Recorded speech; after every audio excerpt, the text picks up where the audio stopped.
I don't know your name. Okay. Okay. I'm a random person. Oh, wonderful. My name is Laura. Laura? Yes. Big pleasure. John. Hi, how's it going? Good, how are you? Nice to see you. Thanks for coming. Oh, yeah, thank you. Have some tea, if you'd like. Okay.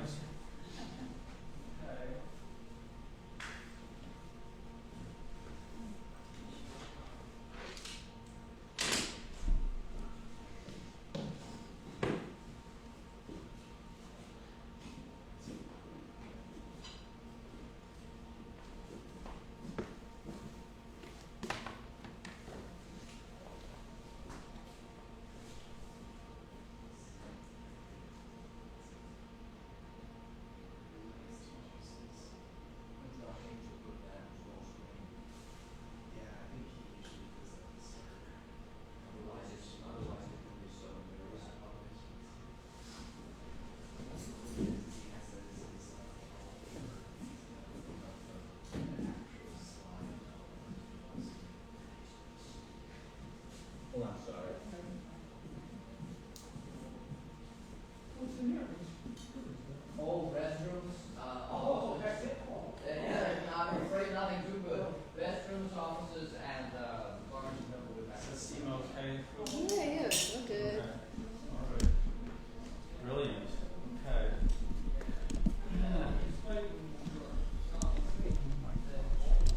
I'll pass this out and mention it too. Okay. Hopefully remember to mention it. If not, I'll just raise it up. Okay. Good. Anything else that you want help with? No, what do you think? Shakeouts. Right. Group meditation. Yeah. I think it's okay. I think the cookie display is good. You Nice. know? I think maybe we could have a meeting about it. Yeah. I got some ideas. Yeah. No, I'm just kidding.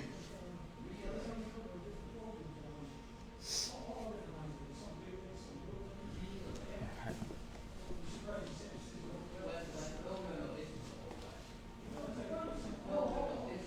Aha. Hi. I've got a haircut.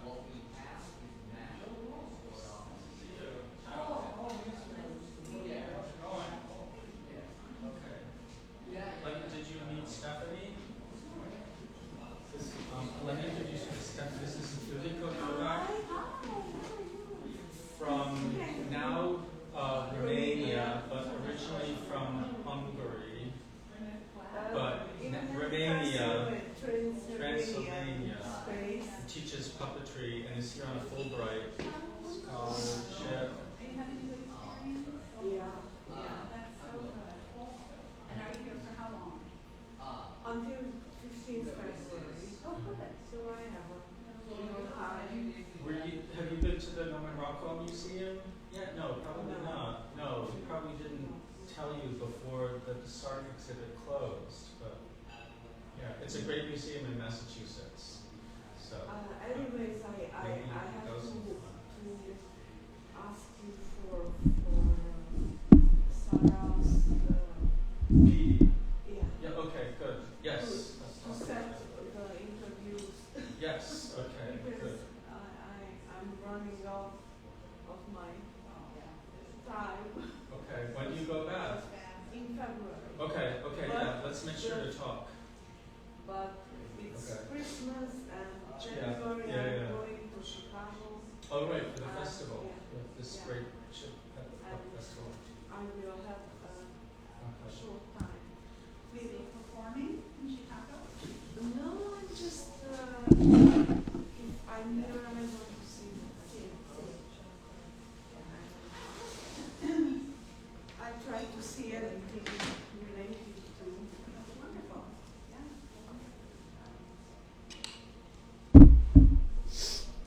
I'm trying to.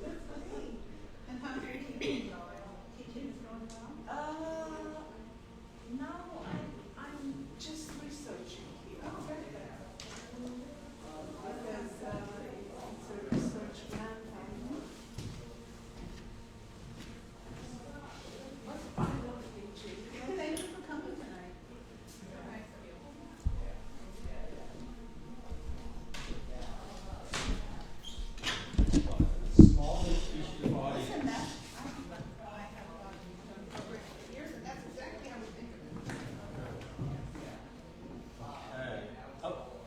let's start.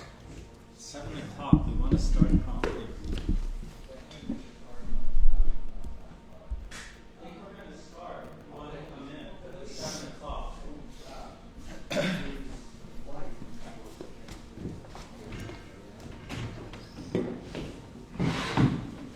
Sorry. Kush, is this in the way? Or is it? No, your face is visible. Pardon? Your face is visible. Okay. You're not like. That's okay. You finding your light? Okay. Are you finding your light? Yeah, right. Thank you. Okay, it's 7 o'clock or a little bit afterwards. It's a little echoey in here.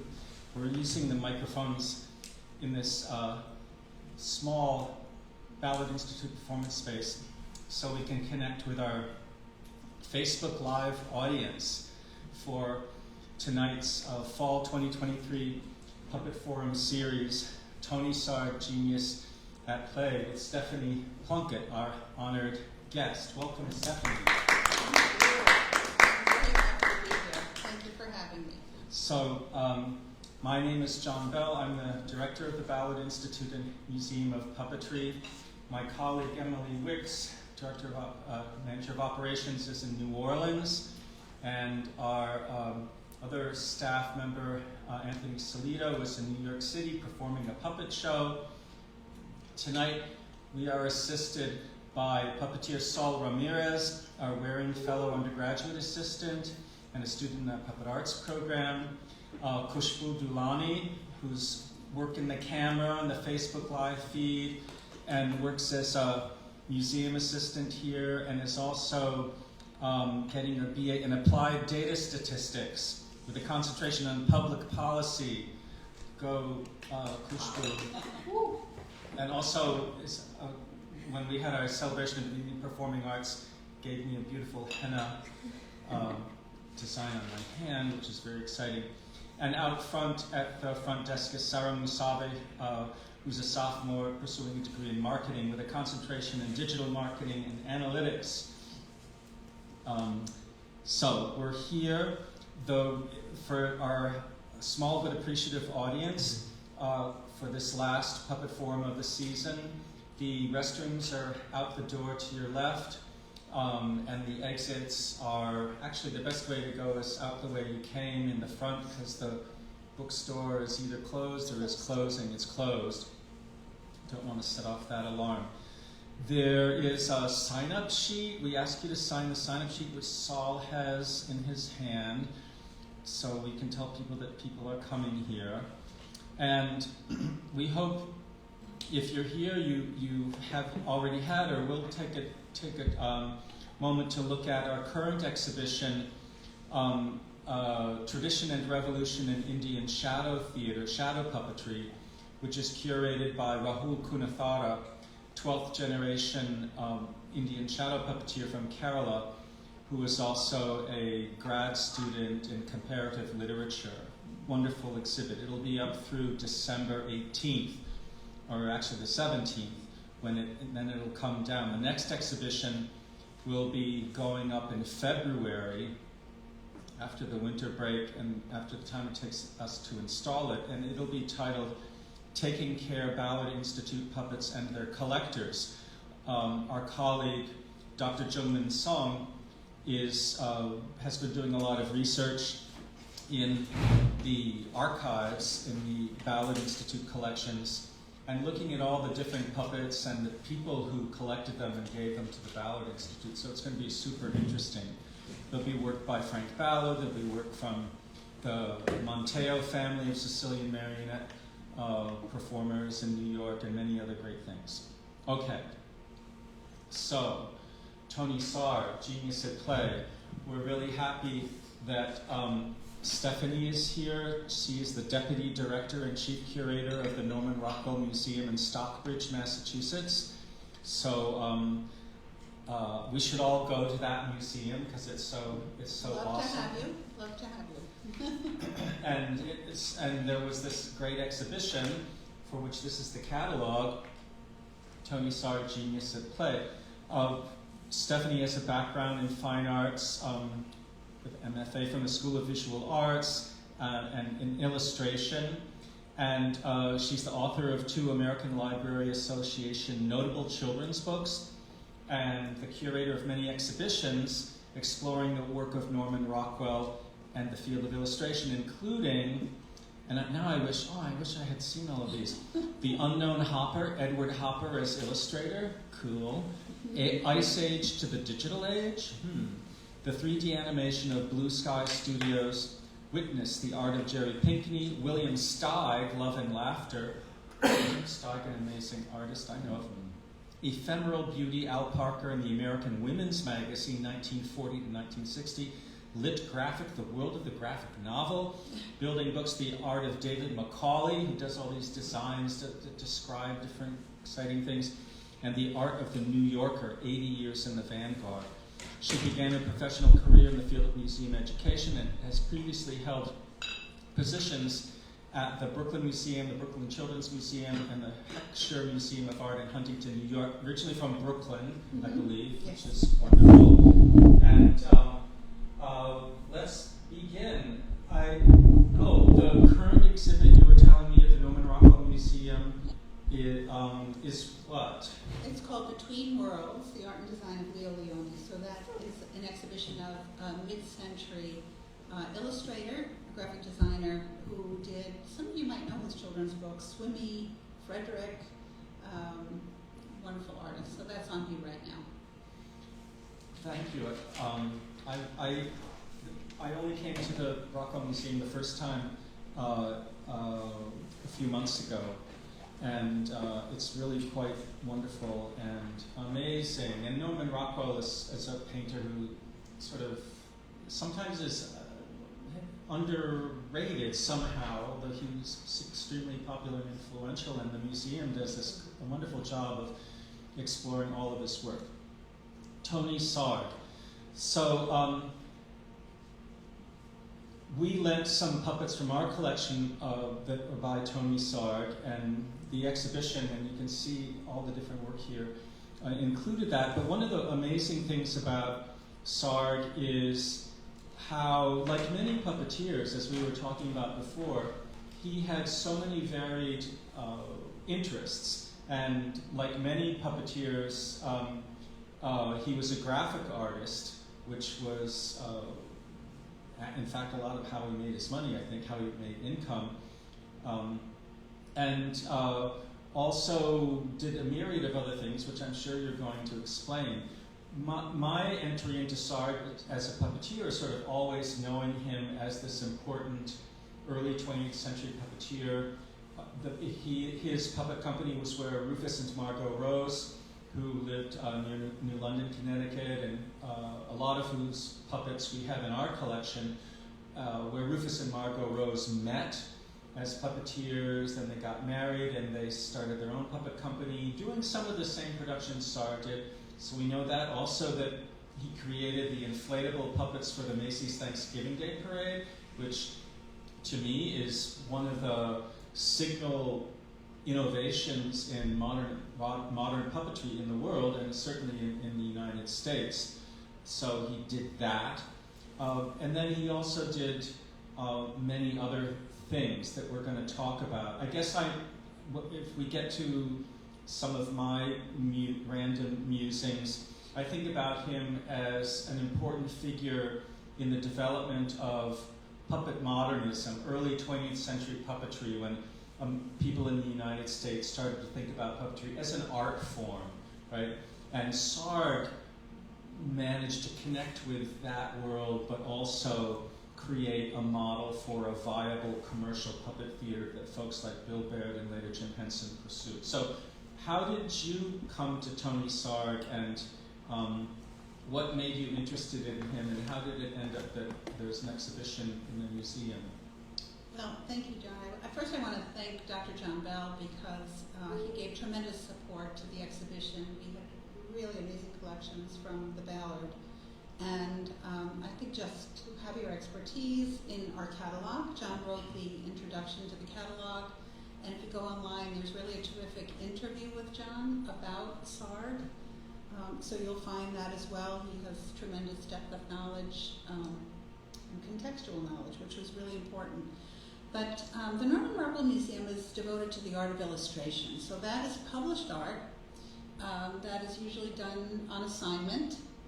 And of course, Rockwell is at the center of our mission, but we have done exhibitions about illustration from the historical to the contemporary. So we were aware of Tony Sarg, but you know, ideas for exhibits come from all kinds of places. And I don't know if you find that, but sometimes they'll come from museum staff, sometimes they'll come from visitors, they'll come from, you know, just people who have a particular interest.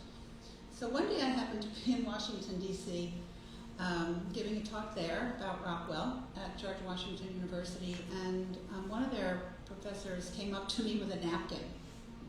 And she said, I have this napkin. You know, I bought it at a tag sale, and I saw that it has this name. It's signed Tony Sarg. She said, do you know anything about Tony Sarg? And so we started to talk about Sarg, and we realized just the amazing fact that he had this incredible impact on American popular culture. Think about it, creating the balloons for Macy's, and yet nobody really knows very much about him. So we both began to research. Puppeteers know about it, but as a Puppeteers know small about it. That's right. So you've got this group of people of targeted interest. But as we researched him further, we thought he would make an amazing subject for an exhibition, because he was sort of this incredible Barnum character. Like, we couldn't believe that he had done everything that he had done in just 61 years, which is how old he was when he passed away. So that's really how it got started. And when I brought the museum back to the concept back to our museum staff, everybody was very enthusiastic. So we were able to put it on the calendar. It was nice to think, to go to the museum during the exhibition and to think about him in terms of Rockwell, because Rockwell importantly caught some essences of American United States culture and was able to communicate them. And Sarg did something similar in his own way. Should we go to your presentation here? Would that Sure. make sense? Yeah, that sounds good.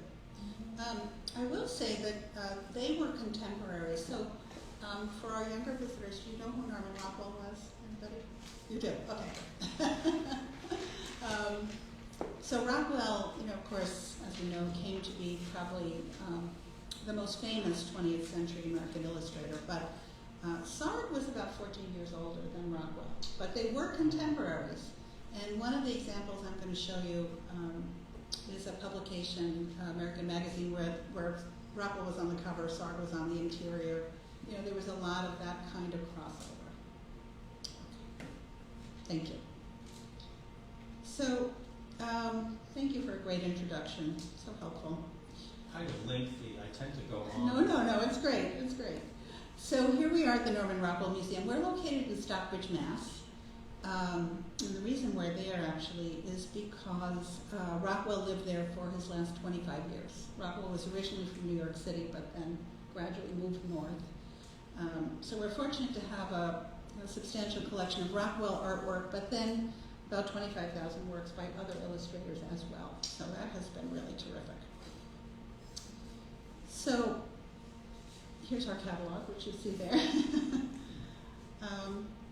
So I'd just like to say that, you know, we were truly honored to create Tony Sarg Genius at Play because it really honored this charismatic illustrator, animator, puppeteer, entrepreneur, and showman whose prolific career shed light on the creative imagination and just really had the ability to inspire and create joy. So the image that you see here was blown up very large on our title wall. And to me, it really reflects Sarg's inner spirit. You're actually seeing him here with his fellow puppeteers in the middle of his double bridge stage, which I guess apparently was one of his technological inventions.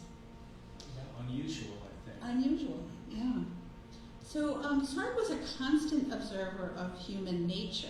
And he was a skillful draftsman, as this illustration shows, who captured the uniqueness of his subjects with seeming ease. His illustrations for the turning pages of published and unrealized projects had a light, humorous touch that offered respite from life's harsher realities, and people truly enjoyed his work. Many also experienced Sarg's marionettes, theatrical touring troupe that under his direction sparked national interest in modern puppetry, which is what I know you talk about quite a bit, John. And this was during the first half of the 20th century. As we said, he was the originator of Macy's iconic parade balloons and floats, which appealed to sort of the sophisticated adult and the child within. And he designed animated figures for the company's festive holiday windows that set the marketing standard for the retail establishments throughout the world, and that continues today. I just wanted to add, that's Bill Baird at the top of the ladder. I don't know if it says that in there, but who also came out of Sarg's troupe. That's Excuse me right. for interrupting No, I'm glad you. Please, anybody interrupt. It's great. It's great. And Baird probably worked with him for, do you think, about 5 years? I don't know exactly. Yeah. I think from the late 20s to the early Uh-huh. 30s, from what we were able to find. He was also the creator of a plethora of popular consumer goods sold at Tony Sarg shops in New York City, in Nantucket, Marblehead, Massachusetts, and New Hope, Pennsylvania. Anybody know what those are? The sugar balls? It does say that they're powder jars. That's true, it does say that. Oh, no. I raised my hand with enthusiasm, but then I realized I wasn't there. You are right, they are powder jars. We don't see those too much anymore, but they were designed by the Fulper Company in New Jersey. He also envisioned fanciful illustrated maps, hosted pavilions at 2 World's Fairs, and was commissioned to design installations for restaurants, barber shops, and hotels, including the Waldorf Astoria's Oasis Cafe, which I'll show you in a bit. This is really a great photo. I don't know if you can see this, but it is a barber shop that has animals for the chairs that were created for children. So he was kind of given free rein to do this wonderful series of barbershop designs. So the exhibition was drawn from quite a number of public and private collections. So fortunately, the Ballard was a great lender. We also had some puppet theaters who actually lent us material. The Northwest Center for Puppetry Arts, the Dallas Puppet Theater lent us actual marionettes. And then there are some people who really are so crazy about Tony Sarg and have very extensive collections, including the Nantucket Historical Association, where Sarg actually spent quite a bit of time on Nantucket Island. So one of Sarg's favorite quotes is, "I have never done a stroke of work in my life," because his concept was that you should really enjoy what you're doing, if at all possible. And I think he did that. Yeah, very good. Yeah. Very good. Big success. So he was actually truly a lifelong genius at play, and that's why we called it Genius at Play, who had a resounding impact on American popular culture. So I'm going to give you a little background on Sarg's youth and sort of the trajectory of his career. Okay, but jump in with anything, which would be great. So Sarg was born in Coban, Guatemala, on April 21st, 1880, to a diplomatic family of German and English descent. Anthony Frederick Sarg was destined to be creative. His paternal grandmother, whose work you're seeing here, was Mary Ellen Best.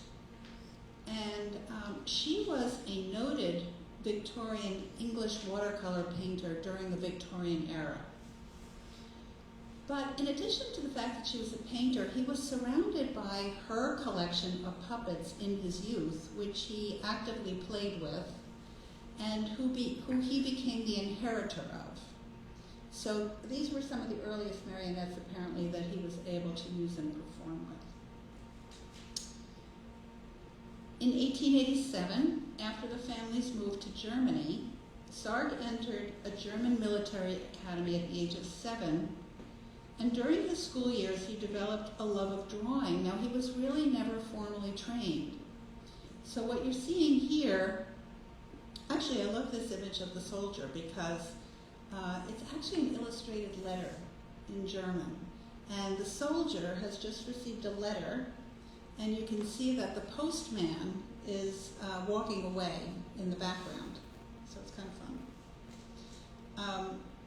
So he developed a love of drawing, and despite his father's objections, when he was 25, Sarg resigned his position at the military academy because he dreamed of becoming an illustrator. So these were pages from his sketchbook of images that were just done on location in Germany. So you can see he was very proficient as an artist. I wanted to share this because this is just briefly a nice story. Sarg really didn't have any living relatives that we were able to find other than a great nephew who lived in Australia, whose name was Tim Turpin. And he actually came to the exhibit, which was amazing.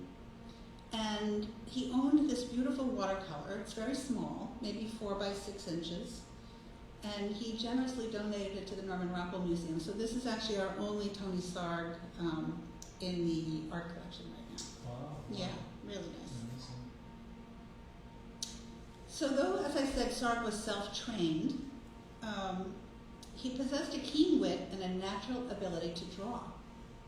In 1905, he launched his professional career in London, where he worked as an illustrator, cartoonist, and theatrical artist for a periodical called The Sketch, which was a British weekly and society journal published by the Illustrated London News.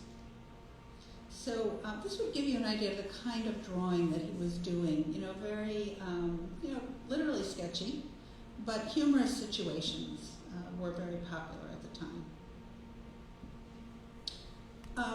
I'm going to show you, these are truly wonderful. This is a series that he actually did for the London Underground, so that's the tube or the subway, where he was commissioned for a 1914 calendar to create scenes in and around London. And you can see he's working from kind of a bird's eye view, because he said that if I look at things from an overview, I can see an entire scene. I can see the interactions of people, together. But if I look at you straight on, that's all I really see. So he had this great ability to somehow transfer his vision to from above to see so much that was going on.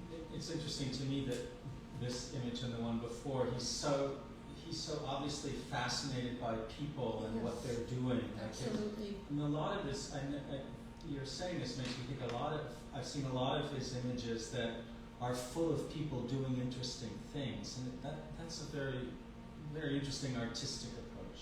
I think so too, and I think that is what interested him. People really interested him, and he was constantly observing them and finding humor in pretty much everything that people did in many ways. So I'll just mention, at the time that Sarg was coming up, illustrators and cartoonists could really obtain a lot of work, because when you think about the way that we communicated information and entertainment, it was through printed material, magazines, newspapers, obviously no internet, so the way that we communicated, artists were in high demand. And here's another piece for what was called the Humours of London. As I said, published in 1914, a series of really wonderful bird's eye posters and calendars. So while embarking on his artistic career in England, Sarg came upon what was called the Old Curiosity Shop, which you're seeing here in a kind of stereograph photograph. So this was a deserted house on Portsmouth Street in Holborn, which a sightseeing guide erroneously claimed to be the building described as Charles Dickens' 1841 novel of the same name, claiming that this is where Dickens had written the story, which was not true. So this was a Victorian melodrama and bestseller, which traced the story and trials of little Nell Trent, who lived in the dingy shop with her grandfather, and whom she cared for with devotion. So Sarg was looking for a workspace, basically, and he found this at a very good rent. And what he was able to do was sublet the bottom floor to an antique dealer, but on the top floor, he turned it into Nell's bedroom, as though Nell had really been there. So as though Nell were a real person. were a real person, exactly. And so, sort of he had the stroke of ingenuity. He refurbished the room as Dickens had described it, and it had a four-poster bed and antique engravings, and he charged people to come in and see it, like a museum. So what he discovered was that the venture yielded $2,000 in the first year, 5 times the cost of his lease. And what I think this instilled in him was this idea that there was a creative economy where you could actually earn an income but still have an artistic life. And you mentioned Barnum. I think this is a little of that Barnum showmanship too. Totally, yes, yeah. I wish I could have seen that. But I understand the local college has now purchased this building and is using it for another purpose. But they have kept the lettering, the old Curiosity Shop, on the front. So while on assignment for the sketch, Sarg's fascination with marionettes was piqued after attending the London performance of Thomas Holden and his marionettes, which he closely observed and documented over the course of many performances. The legend is that he attended more than 50 performances. And so, I guess in the early 20th century, but you'll know better than I certainly, there wasn't that much information on the way that puppetry was conducted. And so Sarg was very curious about this and also frustrated by the fact that he really wasn't allowed to see behind the scenes. If I could jump in, Please. in the late 19th century, the most popular form of European puppetry was marionette theater and British marionette companies. They were known for the sort of the wonderful nature of their transformation puppets. There were a lot of sort of variety shows with transformation, and British marionette companies toured the world, and more than German or French or Italian companies. So they were famous throughout Europe. They toured across the United States. They toured in Australia. They went everywhere, and the Holden was sort of the most famous company. So, for him to connect to Holden is really interesting. And as you point out, the techniques of puppetry were considered sort of proprietary information. Like, we don't want this to get out. And so the stories are that Sarg would sit in the front row and then look up underneath the proscenium, which seems like you would notice that if you were the puppeteers, and then sort of figure out how it was done, maybe how the controls were designed and what people did. And so he didn't apprentice with a puppeteer. Like I was thinking of Jim Henson when he started. He read a book by Marjorie Batchelder and one by Sergei Obraztsov, and started to do puppets. So likewise, this was a very modern way to approach puppetry. It wasn't the son in the family of puppeteers. No, he sort of stole the secrets, or at least that's the story that we like to tell. Yeah, I think that's well said. So with this new knowledge of observation, and also with anti-German sentiment in England prior to the outbreak of World War I, Sarg immigrated to the United States in 1915 with his wife Bertha Eleanor McGowan and their young daughter Mary. So Sarg once said that the moment of action is the moment of humor. What people are thinking and feeling reveals itself in their gestures, their postures, and their manner of moving about, just as what you were saying before. Expressive gestural movement became an essential aspect of Sarg's unique brand of visual storytelling, and in 1920, the year he became a naturalized U.S. citizen, he began to experiment with moving images, and you're actually seeing here Sarg standing before a shadow puppet stage. So in keeping with your wonderful exhibit here, because what he was actually doing from about 1920 to 1926 was producing Tony Sarg's Almanac, a pioneering short animations featuring technology inspired by traditional shadow puppets, but that was filmed frame to frame with stop motion animation. And so he created almost 20 short films, as we understand it, and many were co-animated and produced by Herbert M. Dawley, who was an artist and theatrical screenwriter, producer. During the rise of cinema in the early 20th century, moving image techniques from across the globe, such as stop motion approaches with cutouts, objects, and puppets, were reimagined and presented to contemporary audiences by Sarg. So these were very popular, and they'd be shown in movie theaters, you know, as a short at the beginning of a film. It seems, I'm jumping in again. That's No, not great, please intrusive. do.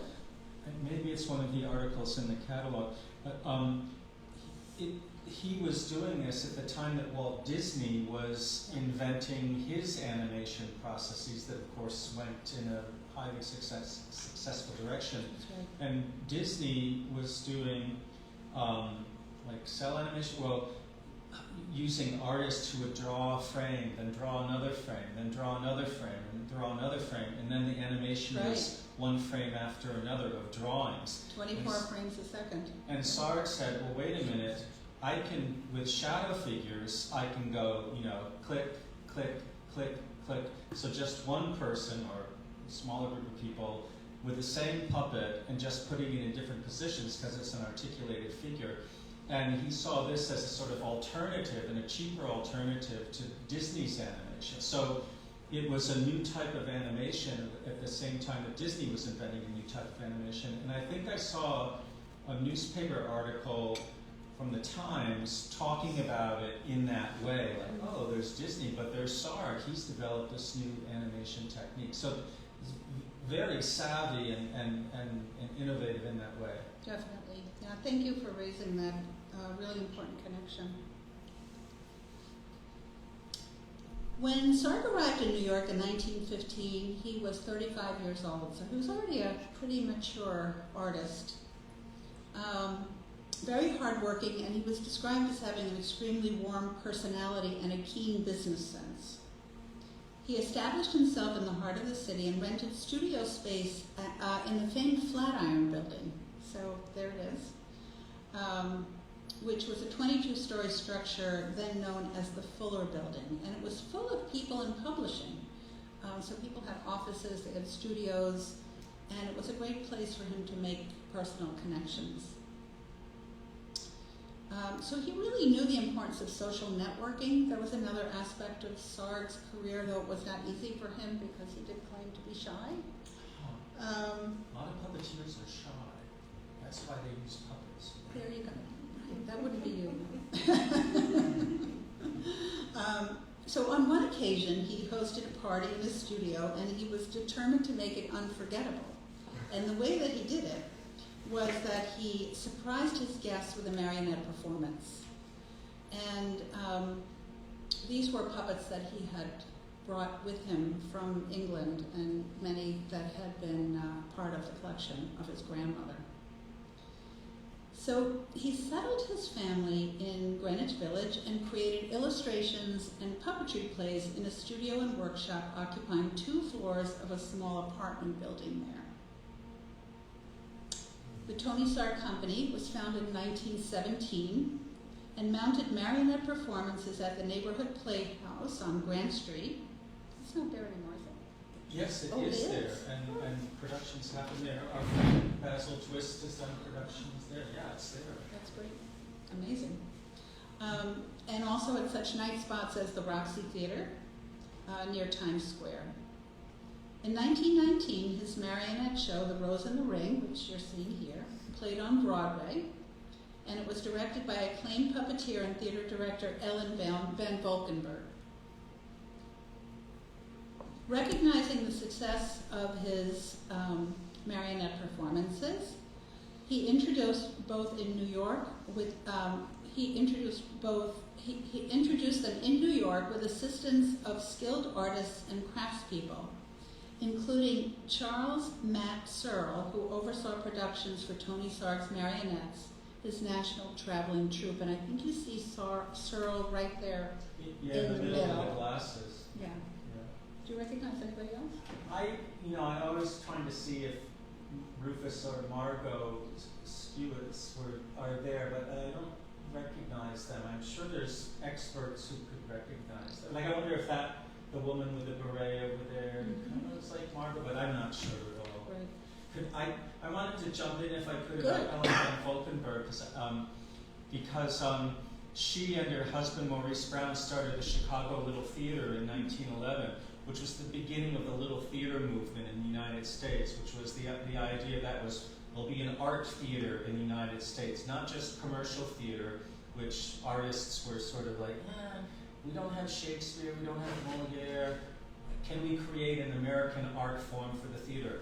Let's try it, a little theater, and that inspired like the Provincetown Playhouse in Cape Cod, and then in New York City, which famously nurtured Eugene O'Neill and Susan Glaspell, and the Neighborhood Playhouse in New York, this place, and many other art theaters or playhouses or little theaters where people, that supported American art theater. For example, Frank Ballard worked in a little theater near Alton, Illinois, that supported puppetry. So Valkenburg coming to work with Sarg, together with some of the other women in her company, that was very interesting. It's like, what is it like? I don't know. It's, a very commercially savvy guy working with sort of the top avant-garde artists, right? And Valkenburg and her colleagues helped Sarg, as I understand it, with the dramaturgy of the show. It's based on this short work by William Makepeace Thackeray to make it work as a piece of theater. So he knew who to talk to, he knew who to collaborate with to create a well-rounded piece of theater, and that's really quite brilliant because it's not what I would have thought would have happened, but he was really innovative and thoughtful that way. Thank you for bringing out that point. That's so important. I also noticed that in many of the photographs that we see of Sarg's workshops and performers, there are quite a number of women. Yes. And when you think about the early 20th century, that feels like it was a unique aspect. Yeah, and we don't know who, typical, right? For that we don't know who all these women are, or some of the men too. But yeah. Right. So Sarg continued to refine the construction and realism of his stringed actors through the years, inspiring renewed interest in puppetry arts and achieving recognition as, I believe, the father of modern American puppetry. Do you think that's the right moniker for him? That's a popular term for him, and why not? Okay. We're going to give it to him today anyway. Fathers and mothers there. Now, John made an interesting comment, and I'm going to show you some installation shots in a bit, but we did not really clearly show his controller in the show. Well, I mean, we showed them, but they were maybe more hidden. But one of the things that he did focus on was the concept of the controller, which was a wooden airplane-shaped apparatus that enabled puppeteers to move as many as 24 strings on a single marionette. So would that be still utilized today? Oh yeah, Yeah. certainly. Yeah, we had a show last weekend that featured marionettes pretty much exactly in that manner. So as noted by Paul McFarlane in his 1969 book, The Puppet Theater in America, Sarg set up the ideal of American puppetry, a good play, as a rule based on a familiar tale, with production details carefully worked out and integrated. Puppetry, scenery, lights, properties, and even the printed program exhibited artistry. And Sarg did do illustrations, his own illustrations for the programs as well. While in New York, Sarg's murals adorned the walls of a restaurant called Renato's, an Italian restaurant that he and other creatives frequented at Spring Street.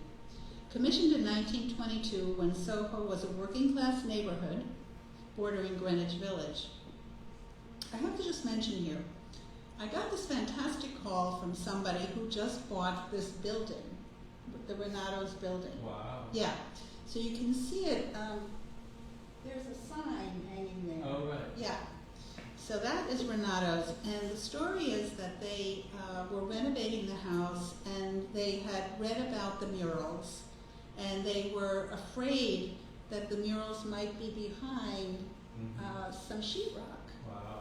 So they had been, trying to be very careful about removing the sheetrock, but it was really interesting to hear that somebody had purchased the building and knew about it. Did they find the Yeah, murals? were they Apparently they were not. Oh. Apparently they were not. So I guess there must have been some renovation even before. So we don't have any good pictures of them. So, but you can see just a little bit. These were very grainy images in a newspaper that we were able to find. Sarg also sought and obtained illustration commissions, and his drawings appeared regularly in Life. I love that rat. Is that an amazing drawing? The Saturday Evening Post, which Norman Rockwell called the greatest show window in America for an illustrator, because in the early 20th century they had a weekly subscription of about 3 million people. And he also created illustrations for Vanity Fair, Boy's Life, Parents Magazine, Collier's, Cosmopolitan, and the New York Times.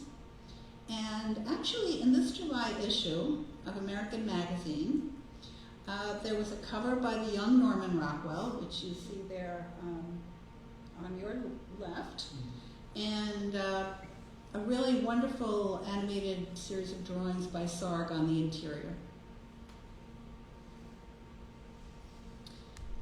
Tony Sarg's gift for invention and skill as a puppeteer played a significant role in the success of Macy's extravagant holiday marketing enterprise, which enlisted parades, animated store windows, inflatable balloons, toy lands, and dazzling decorative displays. So basically, the idea was that these things transformed, the world's largest department store into this warm and wonderful place, from Thanksgiving to Christmas. But of course, the whole concept behind it was to sell products. In 1922, this is a photograph from your collection, which is so amazing.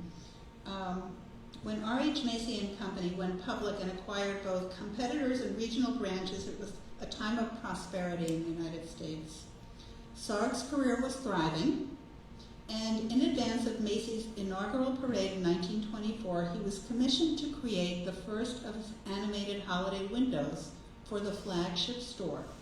So what you're seeing here is this amazing mass of people, and it's difficult to see the windows because they're seen from the side. We were not able to get any really good photographs of Sarg's windows from the time, but what you can see is how popular they were.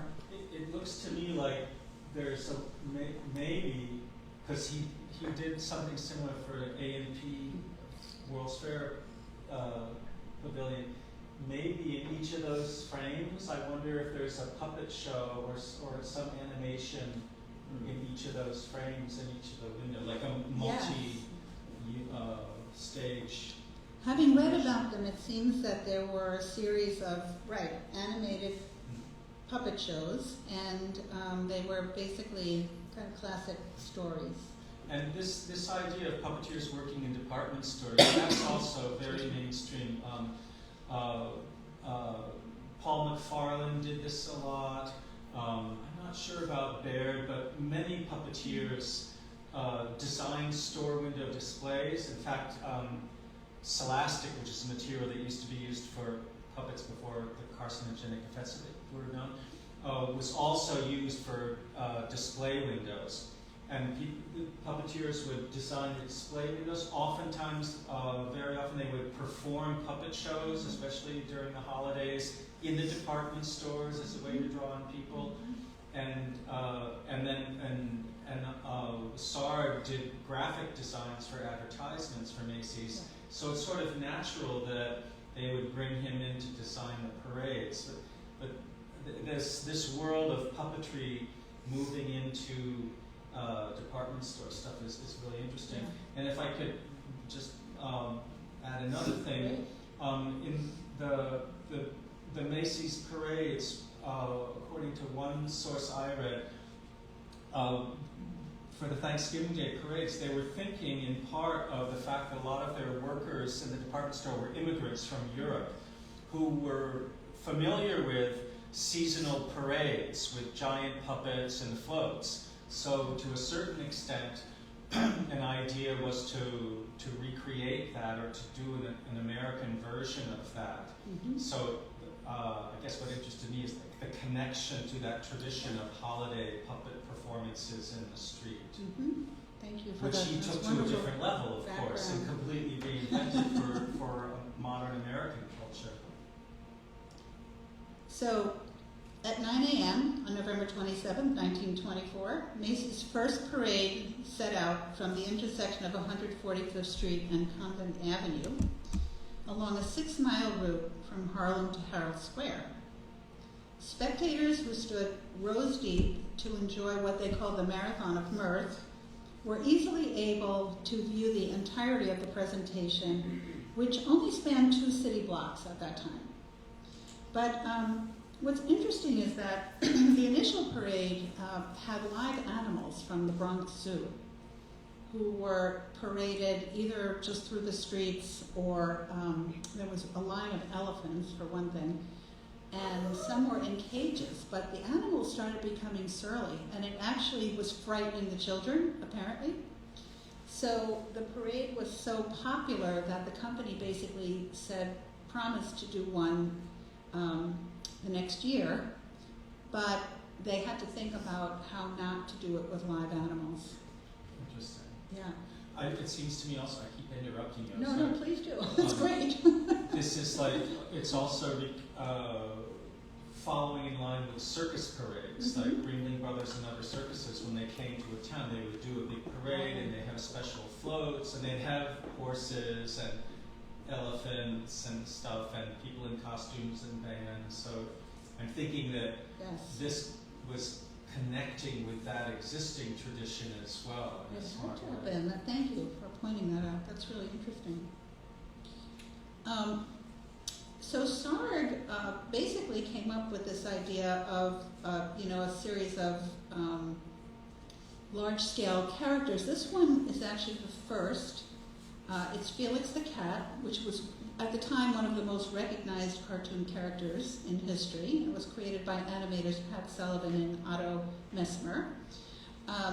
But you can see here that it's actually filled with air, and it's being held up by the handlers. But that became challenging, and the other issue was that Macy's felt that the balloons could not adequately be seen by people who were far back in the crowd, so they wanted to get them higher up. And so Sarg came up with the concept of developing a series of floating rubber animals that were filled with helium. And they were giant upside-down marionettes as described by Bill Baird, who worked with Sarg to supervise their construction in the early days. Sarg's visionary work established the Macy's annual Thanksgiving Day Parade as an icon of American culture and a unique and important aspect of the company's professional brand.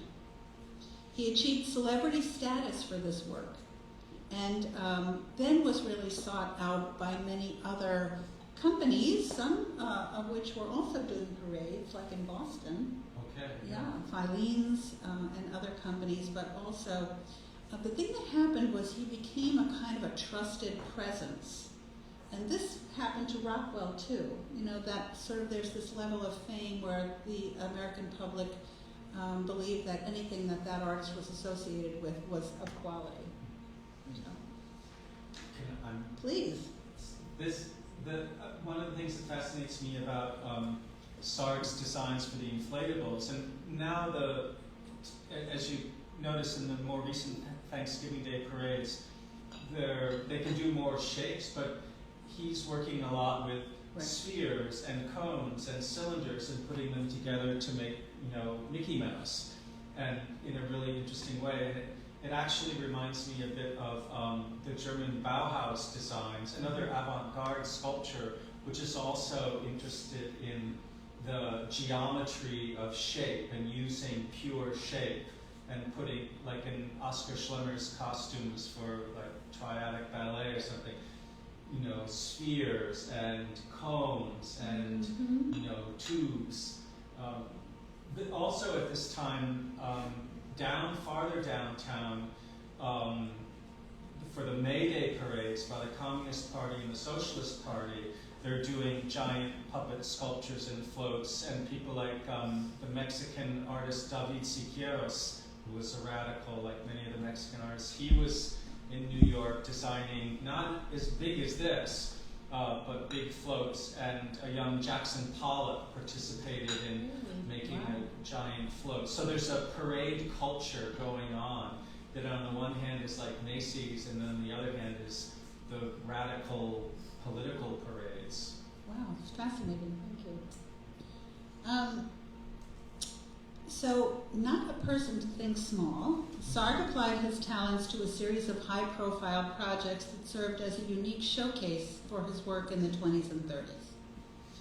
No assignment seemed too daunting, and I'm going to show you here a series of illustrated maps featuring locations that the artist knew well, and also some of his designs for hotels, restaurants, barbershops, products, and performances for 2 World's Fairs that were seen and enjoyed by millions. And here you're actually seeing this amazing map of the 1933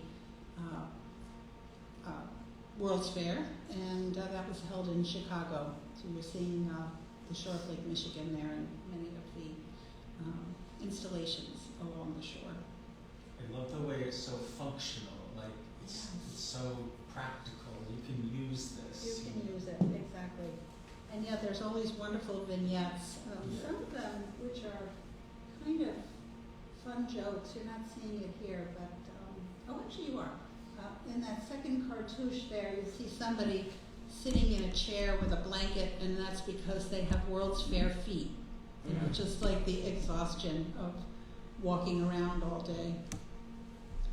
And it's the tone of it is sort of joyous. I mean, when you talk about the father of American puppetry, or this sort of American nature to it, there's this sense of celebration. Oh my God, there's all these wonderful things. Here's the world, and a century of progress. That's not his phrase, but he's getting that feeling, I think, in his design.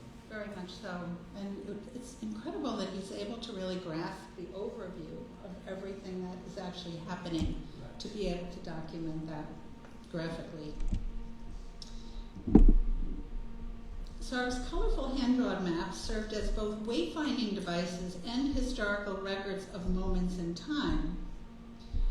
New York City, Sarg's home from 1915 until his death in 1942, was the subject of a map. New Hope, Pennsylvania certainly was.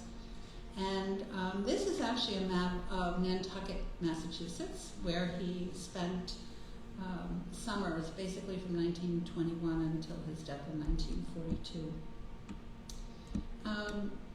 These lively geographies feature wayfinding compasses, decorative cartouches, hand lettering, and historical portraits that convey a sense of one-of-a-kind design and the qualities of each locale.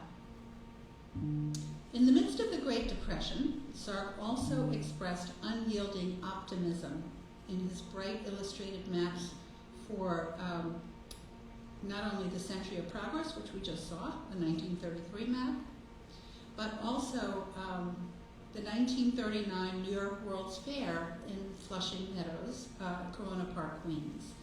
And I'm showing you this because it was actually a postcard that was made to portray the A&P Pavilion. So A&P was a grocer, large-scale grocer. I don't know if anybody remembers the A&P. But I think Sarg's troupe performed there for, the entire time, essentially several performances each day.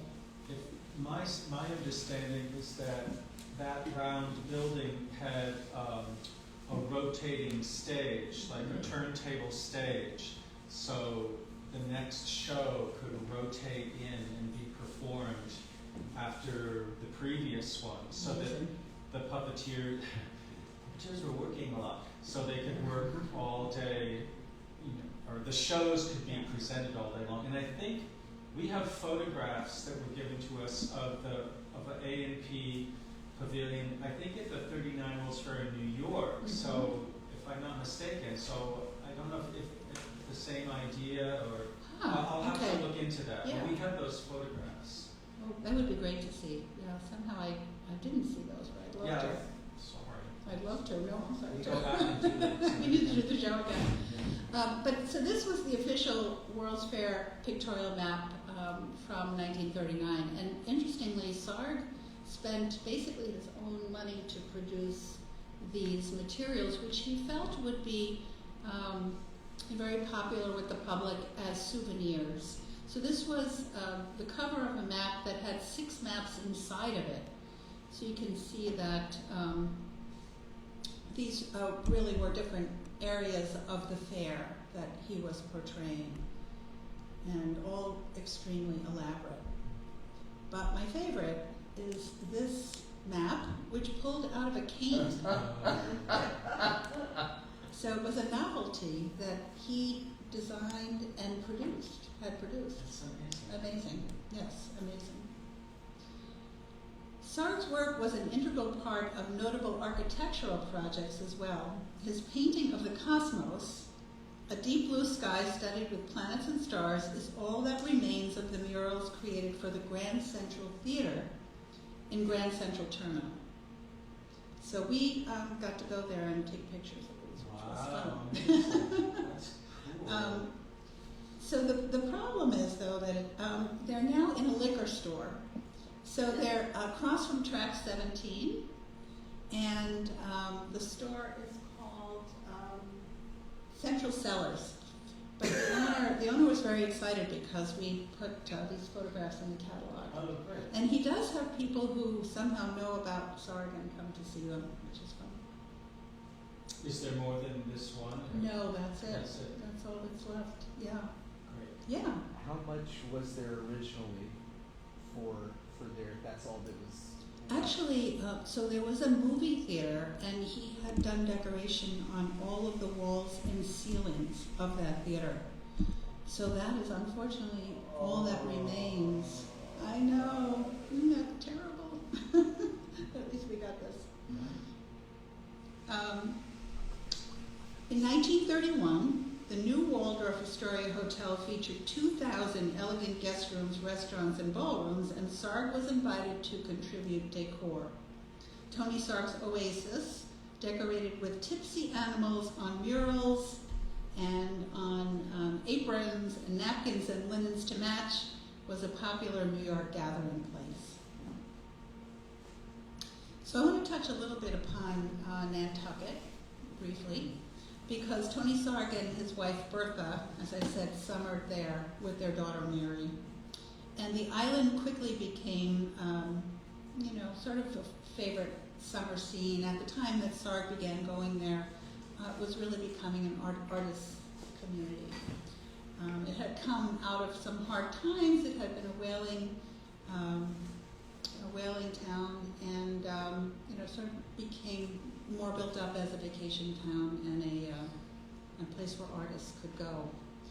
So Sarg really loved that, and you're actually seeing him here at a table sketching portraits. He calls them lightning portraits. So he would often support various fundraisers, and this was one for Nantucket Hospital, which he did every summer.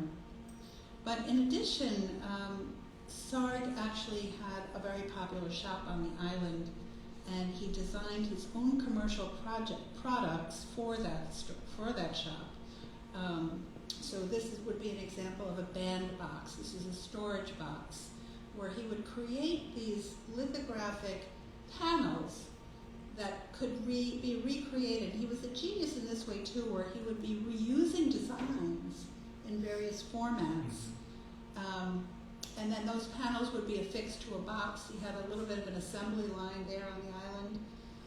And then he would basically shellac the boxes, which made them look very painterly, and they became popular objects. Our colleague, Barbara Burton, the head of the Puppet Arts program, has in the classroom at the Puppet Lab a very nice room divider that some of the puppet students might have seen. Yeah. I think it's Nantucket.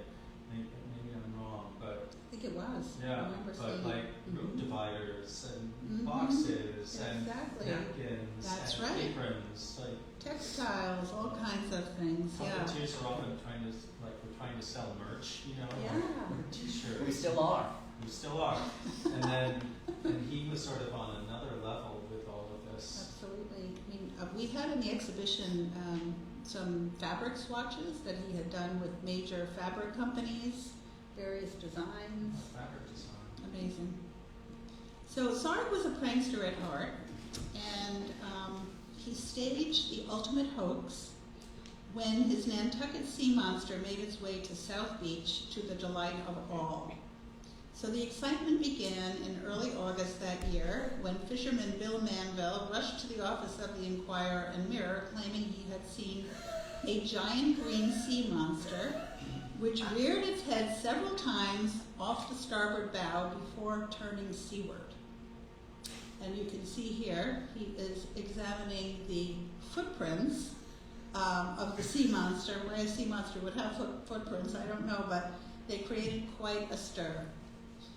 They even sent photographs to scientists in New York for analysis, and one came back and said no marine mammal could have left tracks, as they do not move so much on their flippers as they do on their second joint and on their bellies. So apparently it wasn't a problem about a sea monster, just the footprint. In fact, the footprints had been fabricated by Sarg and his daughter Mary and her friends, so it looks like they had a fabulous time, and the spectacular inflatable sea monster was revealed to have been an elaborate publicity stunt designed to bring attention to the island and also to Sarg's shops. I think he was working with the Nantucket Tourist Association, and this brought a lot of attention to Nantucket. That's right. Probably a lot of tourists. Brought so much attention, and I love the photograph of Sarg there in the middle because he just looks so pleased that he's pulled this off somehow. Our friend, the late Alelu Curtin was one of the major women in American puppetry, like in the second half of the 20th century, and a big friend of UConn, and one of the founders of Unima USA, and a puppeteer herself. Some of her work is in the front gallery there. She, as a child, spent the summers in Nantucket, and there's a photograph of her standing with Sarg, sort of in this position. She's like 10 years old. So she, that's a very nice connection between Alelu and Sarg. I guess, yeah, because he was so much a part of Nantucket, not society, but Nantucket life. Yeah. And his antique shop, I think, was like she used to hang out there. Oh wow. I think that's how Bart has the divider, is from Alleluia. her. Yeah. Oh, really? Right, and I also think the framed copy of the Chicago World's Fair map Oh. that's there, that's from Alleluia as well. Wow. Oh, that's great. Well, Yeah. that's a beautiful installation that he has there of that map. So, I mean, the amazing thing is the effort that he put into it, because he literally floated the head and body across the water from one beach to another so that people wouldn't see it until he was ready to reveal it. And then finally, that November, and you can see here, the sea monster appeared as a balloon in the Macy's Thanksgiving Day Parade. So he continued, that. I love the way that you can recognize his design style in the painting of like the eyes and that's consistent. Like, oh, that's Sarg. The way the eyes Yes. are, they're very interesting. Are there other qualities that you would pick out when you look at Sarg's marionettes or? I thought about it. Like that painting that included Bill Baird, I thought Yes. the design was very Sargian Very or Sargian. something. I haven't thought about that. I'm not smart enough to do Oh, that. I'll show you that.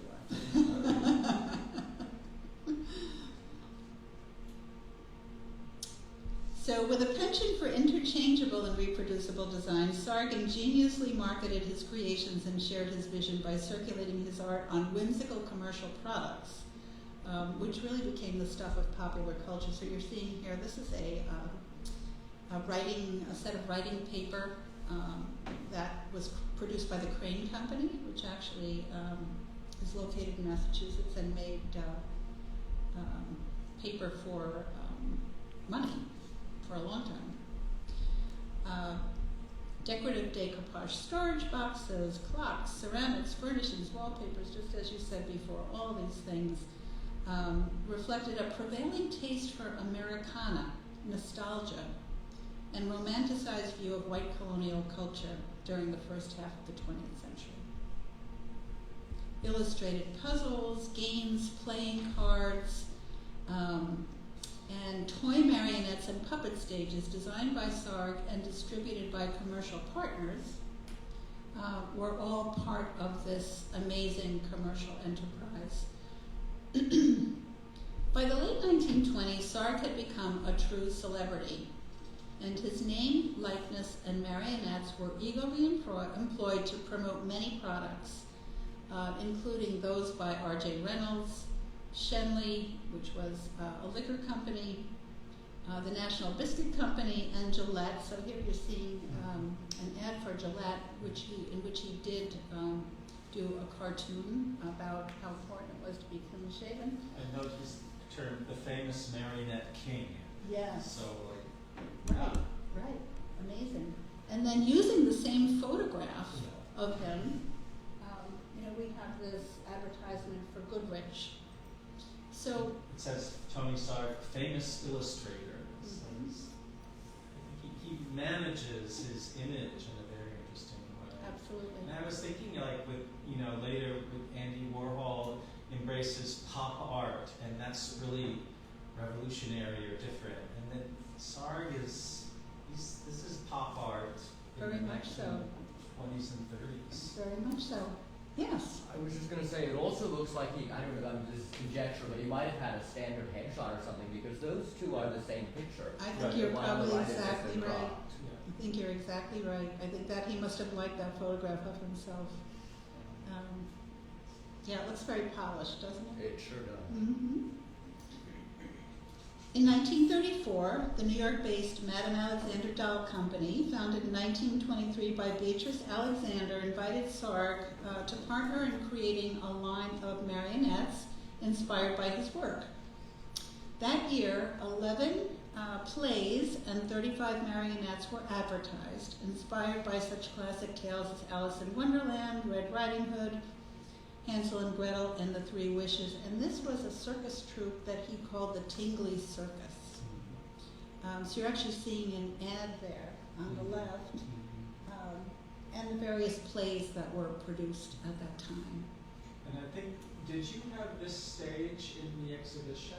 Yes. I think it's corrugated cardboard. And here it there is, it is. exactly. There we go. So, the way that we received this stage from the collector who owned it in Texas was basically it was folded pretty flat. It came in a box, the original Madame Alexander box, with the marionettes in their own boxes. And one of the things to think about is that home entertainment in the early 20th century was very popular. This is how people, entertain themselves and their families, and so this is why I think Madame Alexander really had great success with this product. But immediately following, or almost immediately, in 1937, she began a partnership with Walt Disney. Ah. So they really were following on each other's, he followed on Sarg's heels in that regard as well. Despite his many creative endeavors, Sarg thought of himself as an illustrator, he said, first and foremost. Now, whether that was true, but that is what he did say. And his whimsical drawing style, gift for visual storytelling, an ability to capture the comedic antics of humans and animals, made him an able artist for popular periodicals and books for all ages. This was a book called Up and Down New York, and so he was actually exploring very famous places in New York. Anybody recognize any of these spots? Is that That is actually Grand Central. Grand Central. Yeah, And the library? that's right. Very good. And we've got Metropolitan is in the bar. The stock market? And the stock market, with everybody kind of going crazy, which I think he must have found very humorous. So where's Waldo Mm. kind of Oh, quality yeah. to this? Very much so. You know that if you look closely, there'll be some interesting thing going on, so it's kind of fascinating. And I think that's what people love so much, in a way, about his work, because when you think about the fact that your entertainment would come, in a way in the palm of your hand in publications, there would be a lot to look at. In 1905, just before he resigned his military post in Germany to move to England, his first book was released, and 2 years later, he created illustrations for a 1907 retelling of The Cock, the Mouse, and the Little Red Hen, which was a classic European morality tale about the merits of hard work and preparedness. And that is, I think, a notion that Sarg really took to heart in his life and career. In the 1920s, he created a series of whimsical picture books that inspired learning. And the thing that he did, which was so smart in terms of branding, was everything was Tony Sarg's something. So his name was always attached to the title. It would be Tony Sarg's Marionette Book, Tony Sarg's Alphabet Book, Tony Sarg's Book of Animals, Tony Sarg's Surprise Book. And one of the things that is very interesting about these books is that they often had an interactive element. So, movement was such a part of his career in animation and in puppetry, but also in books. Like if you look at this, you can see there's a little wheel there. So it would make the cow jump over the moon if you turned it. Right. And then here, you can see there are many cutouts so that there would be a layered effect to reading this book as though you were looking through a keyhole almost. Some of the scenes and characters are animated and come to life. Mm-hmm. This is Maurice Sendak, about whom we did an exhibition a while ago. Maybe you I came saw to it, it was terrific. He was also fascinated by pop-up books Mm-hmm. for their animation qualities.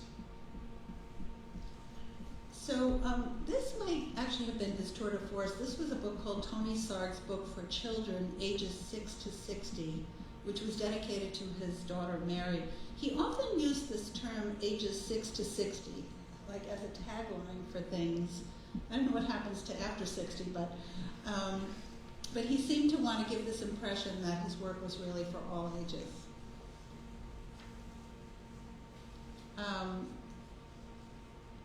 So here I just want to mention the Tony Sarg's marionette books. And remember we were talking about the way that he was sort of struggling to get information from Thomas Holden's marionettes.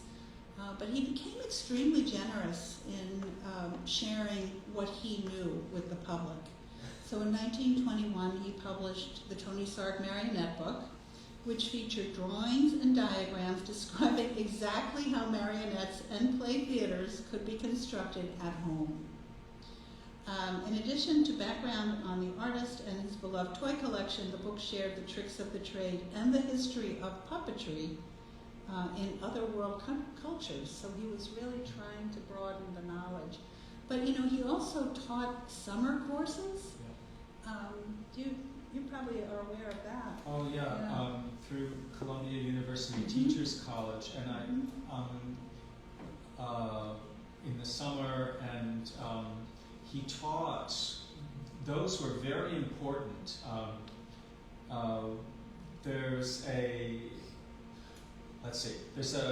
African American artist named Alma Thomas, who's very famous for her abstract sort of expressionist paintings, and she was in New York, and a woman who has some of her puppets that we're going to look at sent us a copy of her diploma from the Tony Sarg School, the summer school, and she went on to work in high schools in Washington, D.C., and worked with kids making marionette shows in the 30s, and ends up in Georgia. And I think there's an Alma Thomas Museum in Georgia.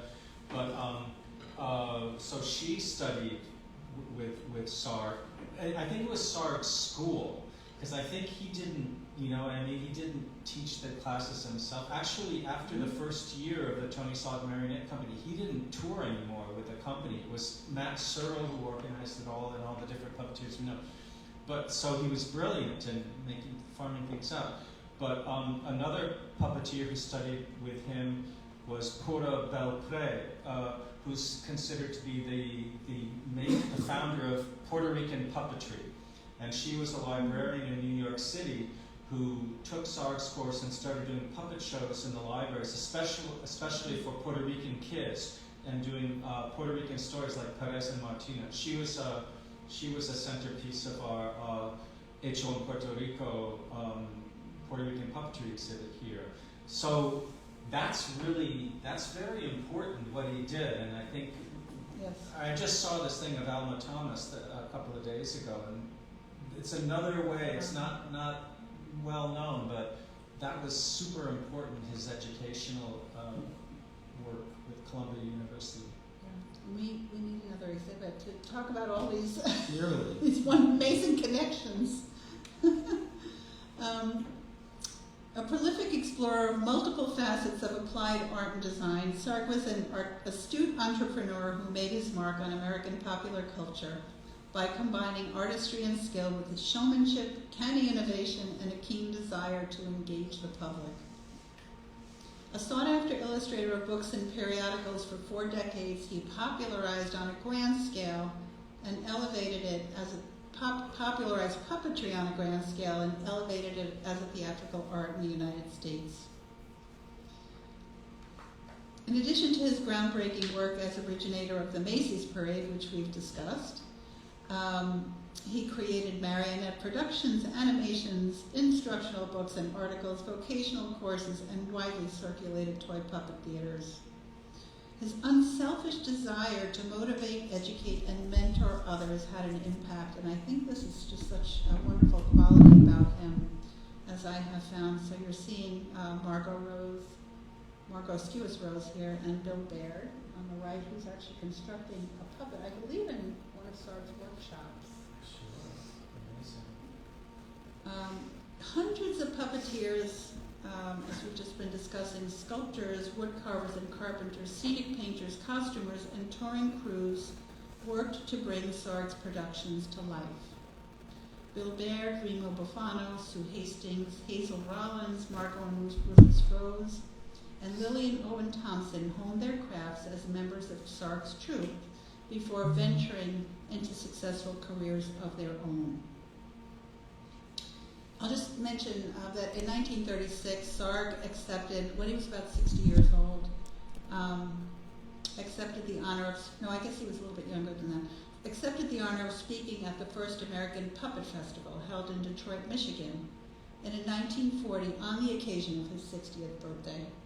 he was presented with a folio of heartfelt messages from fellow puppeteers, and some of those letters appeared in the exhibit. Yeah. And they're in the collection of the Nantucket Historical Association now. Yeah, in '36, that's the first puppet festival that Paul McFarlane and Marjorie Batchelder put together and in Detroit, and that brought together all of these puppeteers. And Sarg had to be there because he was sort of the patriarch.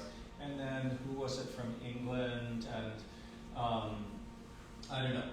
It was. I write about it in this book I wrote. Super interesting. But the following year, all those people said, "Oh, let's start a group. Let's start the Puppeteers of America," and that's how this National American Puppetry Organization started. So yeah, it's the fact that he was there and was sort of a guest of honor in a way. It's very interesting how what his work sort of spurred in part the development of American puppetry that way. Very interesting. Throughout his career, Sarg took financial risks in pursuit of creative challenges.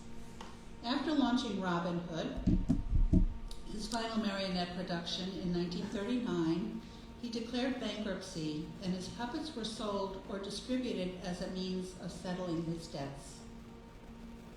At the age of 61, on February 17, 1942, he died due to complications following surgery for a ruptured appendix, but his influence continues to be felt. Today, puppetry owes much to the innovations that Sarg established a century ago, and prominently featured in contemporary theater, film, and fashion, as well in classrooms and regional theaters. Wide-ranging bodies of work, from the commercially successful to the avant-garde and activist, continue to capture our imaginations. Yay! So I'm just going to flash through a few of our installation shots here. You see we had quite a variety of materials.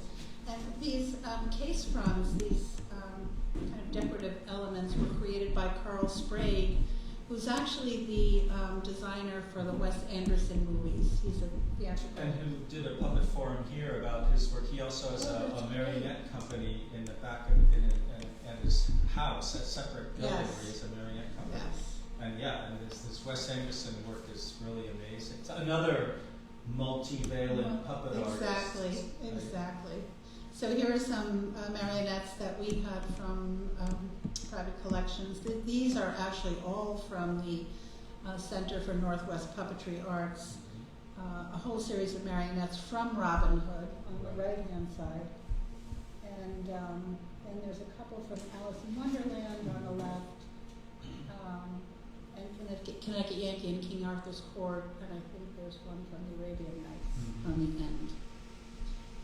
These are actually some of the wonderful things that came from the Ballard. I don't know if you want to mention a little bit about these, but the two large ones, these are all by Bill Baird.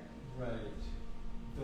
The Egyptian one is from an advertisement Baird film did for the American Biscuit Company, right? And National Biscuit Company, right. Nabisco, about the origins of flour, the history of bread, and then the fireman marionette is from a Broadway show, Nellie Bly, about this woman journalist who went around the world. It was the inspiration for Around the World in 80 Days.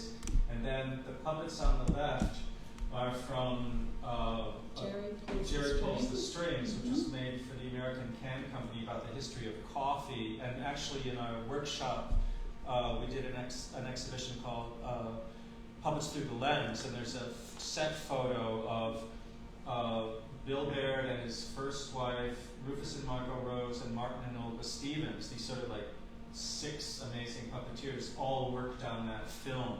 And so these are puppets from that film. Yeah, they're wonderful. So and these all and Baird and the Roses came out of of Sarg's company, and you can see how they're sort of working in a similar path. Yeah. And then this is a beautiful series of marionettes from Pinocchio by Rufus and Margot Rose that were on view. And finally, we had this 1/3 size sea monster made by a company in the Midwest, and we had him out on the lawn. So he was 30 feet, but Sarg's was over 100 feet. So we gave it a try, but visitors really enjoyed having that on the grounds. So thank you so much. It was really fun to talk about with you.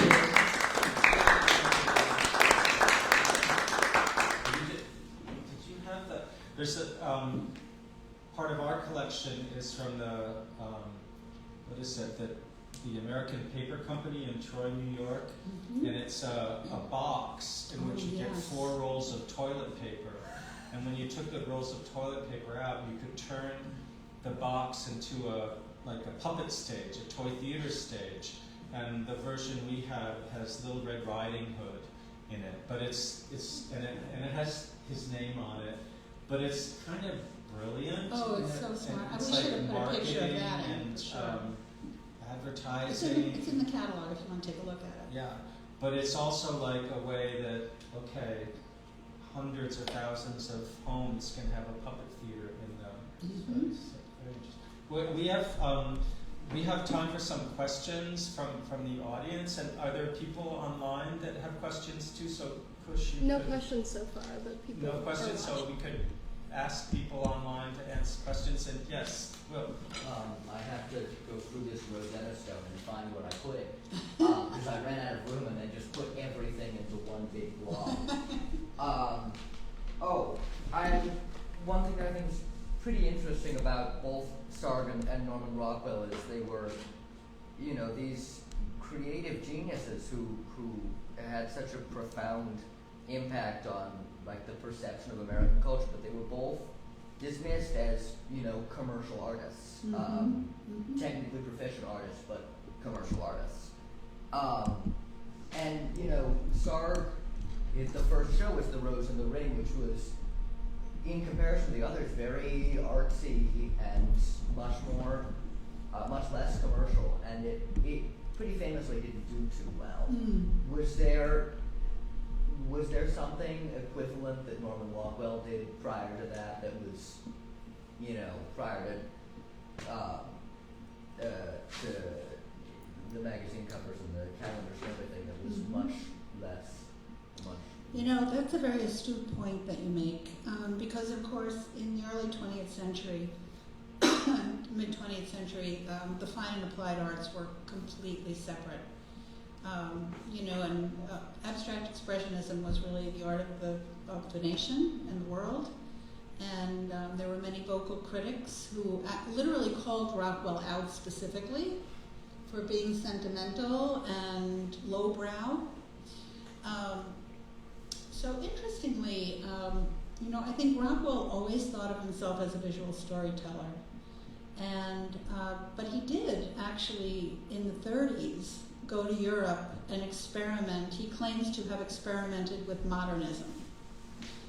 And none of those experiments survived, interestingly. We don't have visuals, but this is what he claimed in his autobiography. He said he tried to do more what he called contemporary work, but his publishers would not publish it, so the Saturday Evening Post was not going to publish something that was not understandable, because what they basically said is you have 1 to 3 seconds to tell a story and have somebody want to pick something up from the newsstand. So anything that was even slightly unclear was not going to be published.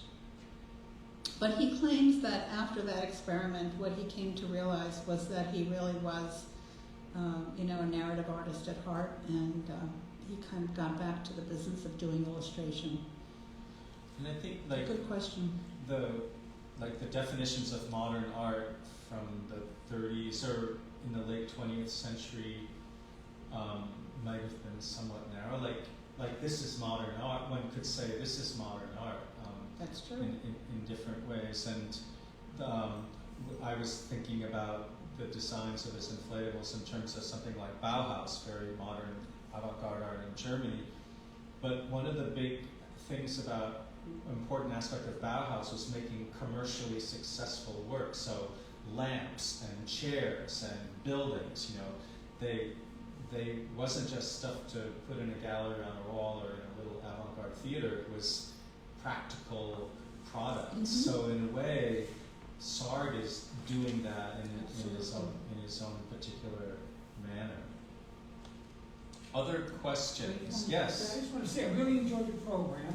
I have to leave, but, Thank you for coming. yeah, no, I'm in a 2-hour parking over there. Uh-oh. And they're like vultures. When you're 1 minute over, they're ready to get their, ticket book out and give everybody a ticket. Oh, no. Paper.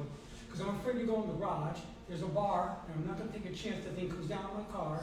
Or once if I do get in, I'll never get out for a week or something. But, my wife and I, we were at a tour. I think Mr. Bell, you gave the tour many, many years ago. Margot Rose Yeah. was in one room. Bill Beard was in another. I mean, you know, their work. And that was nice. It was many, many years ago. And this is the old place where I used to work in Mansfield Training School. It's, you know, the other part of town Right. a little bit. And Depot campus. we met Mr. Ballard there, my wife and I, many, many years ago. He was old at the time, a little, you know, he was having health problems. But we met him. He's really friendly and. His birthday is tomorrow. Oh my gosh! Yeah. That's something about He you. would be That's a friend of 90. today. 94. Wow. I interrupted you, please. No, okay, no, I'll tell my wife that. I just want, yeah. Do you remember giving that tour? I don't know, I can't remember because it was so many years ago. I remember meeting him. I think it was you that gave the tour. Well, he wasn't really ambulatory when I started as the director. You know, I came in part because Frank, Okay, it wasn't you. maybe it was my colleague Bart Ruckaburton or some other people from Ballard I Institute. remember, I know him, but I wasn't sure who was doing the tour. Yeah, There were like 7 or 8 rooms and different people. So you're a longtime supporter of the Ballard Institute. Oh, yeah, Yay. yeah, my wife, yeah. Thank you. Yeah, okay, well, thank Thanks you. for Thank coming. you. I hope you don't get a Oh, ticket. no, did you ever see those windows in New York? Those picture windows and stuff at Christmas time, or? Unfortunately, not the ones that Sarg created, but Oh. you know, Well, no, twins, this was, but he started that tradition.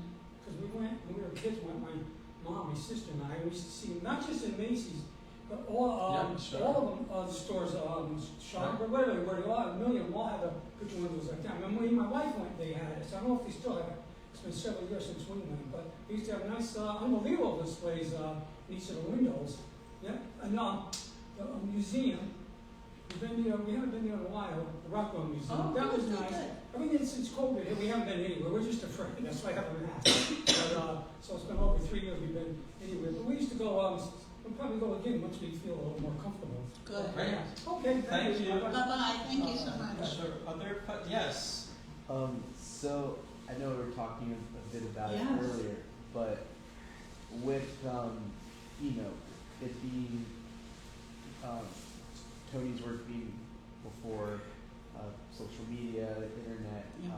you know, high usage of like home video and everything like that. You know, we have some of the puppets themselves, some Mhm. surviving footage, and then photos, and then we're talking about how only some art survives from buildings that have been renovated, and that he inspired all these people, but a lot of the work is slowly kind of fading Yeah. away.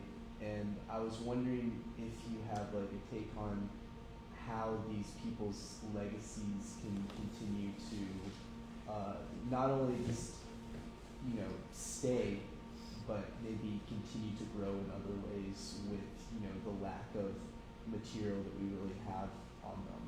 Yeah. That's a really very thoughtful comment. It is an interesting problem because when you think about Sarg's incredible fame and the impact that he had, he really has not been well known outside of that group of puppeteers that you talked about, or maybe people who lived on Nantucket Island and knew him. So it does take an engine. I mean, I find that, that is what you're doing here.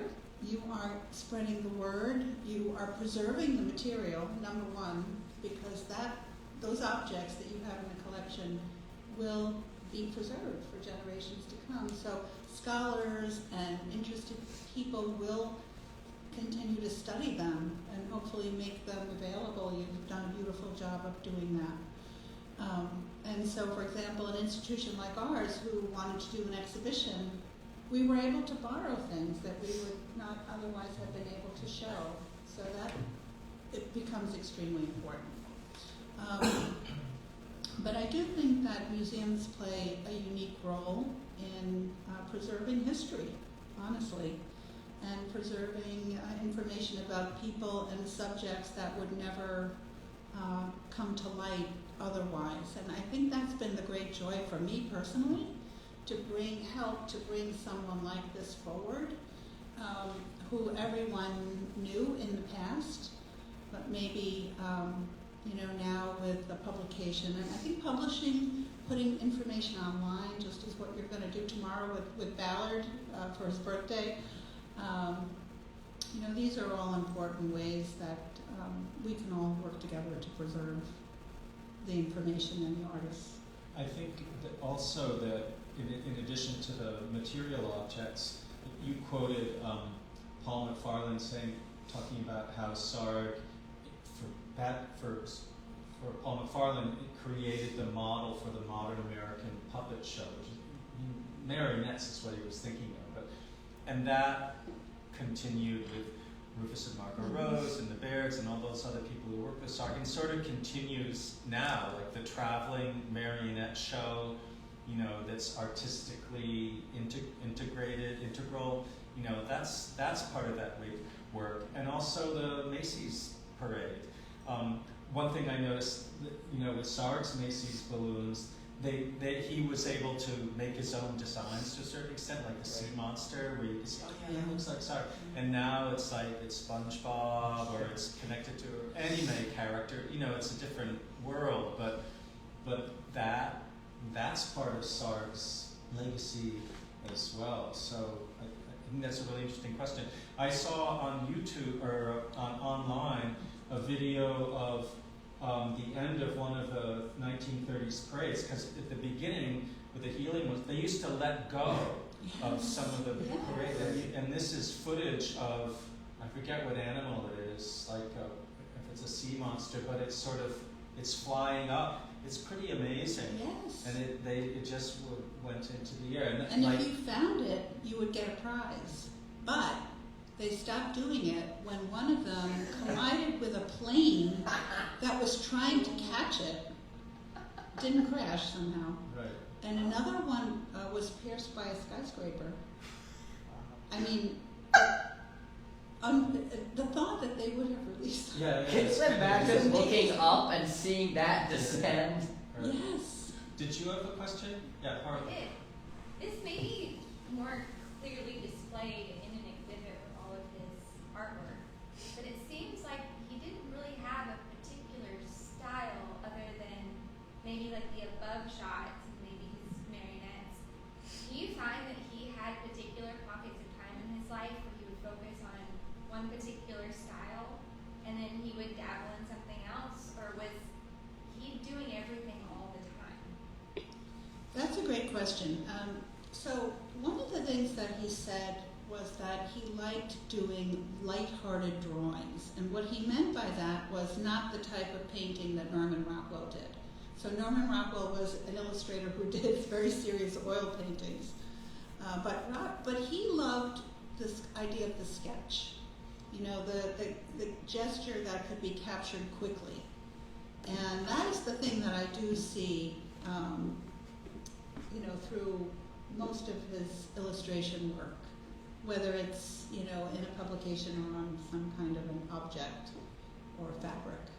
I don't know, what would you say about that? Yeah, I don't know. I might not be understanding your question correctly, but I do see a consistency with his sketches. It looks like Sarg to me, and so I think in a certain way there is a certain consistency with his style. I guess like with any artist in a way. But what there's one piece of, there was a letter we found, or maybe it's from your archives, maybe not ours, towards the end, before he died, and it's a piece of stationery.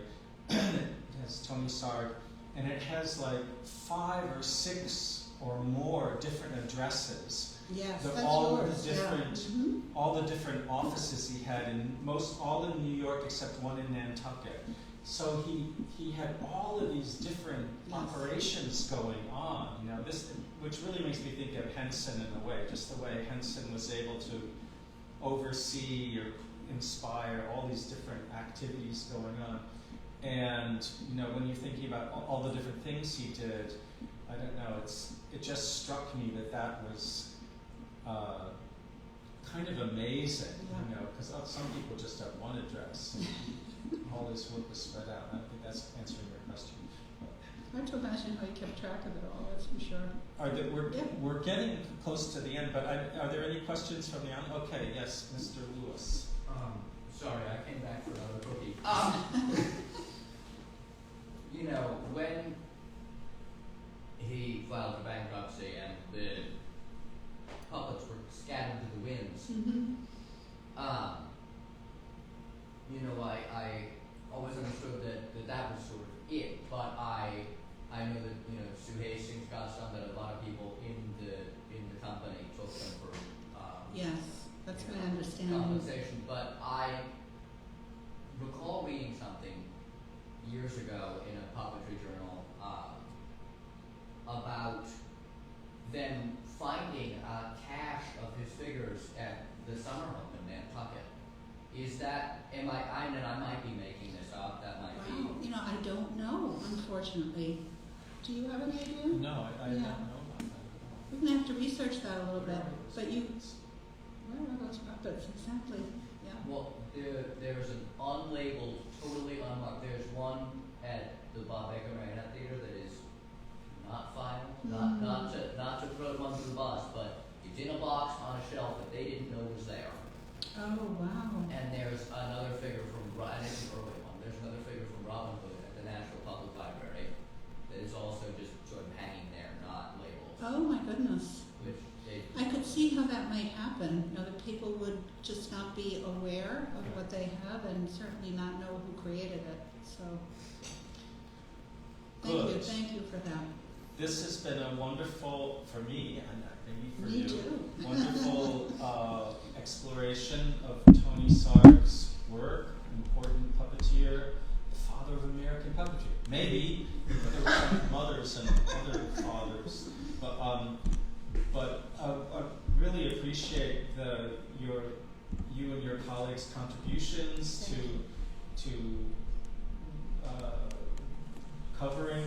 celebrating the work of Tony Sarg. It's really important, and I love the way that you've explored so many different aspects of this work, and we're really lucky to have this great audience here and online. Thank you So, for coming. thank you all for coming or watching, and we hope you'll come back. The next exhibit's opening February 15th, so thank you so much, and thank you so much. Thank you, John.